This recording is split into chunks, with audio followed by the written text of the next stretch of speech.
একটা কথা, যে ওই যে আছে না কিছু কিছু মা, যে পাড়ার মানুষের সামনে নাম করে যে আমার মেয়ে খুবই ভালো, আমার মেয়ের মতো কোনো মেয়েই হবে না, আমি ভাগ্য করে একটা মেয়ে পেয়েছি, সত্যি আমার মেয়ে অনেক ভালো, আমার মেয়ে আমাকে অনেক বোঝে। ওরা কারা আসলে?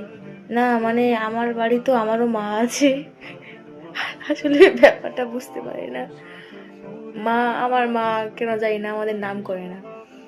এই পাড়ার মানুষের সামনে দেখা হলেই ওরকম একটা মেয়ে জন্ম দিয়েছি, জন্ম দেওয়াই ভুল হয়েছে আমার, এরকম কিছু একটা বলে শুনে খুবই খারাপ লাগে। তাও মামাকে আমি ভালোবাসি, অনেক ভালোবাসি। মা যেহেতু খাটে শুয়ে আছে, মার পাশেই আছি, তাই বলে এরকম না। আমি মায়েদের বলতে চাইনি, তোমরা যারা মনে করো তোমাদের মা তোমাদের বদনাম করে, আসলে তা না। যত বেশি বদনাম করো তত বেশি ভালোবাসে, বুঝলাম তো? তোমরা যারা মেয়েরা, যাদের মা এরকম করে, তারা তোমার মাকে ভালোবাসবা, ঠিক আছে? হ্যাঁ, আমার মা আমার পাশেই আছে। তো সবাই ভালো থাকো, সুস্থ থাকো, ঠিক আছে?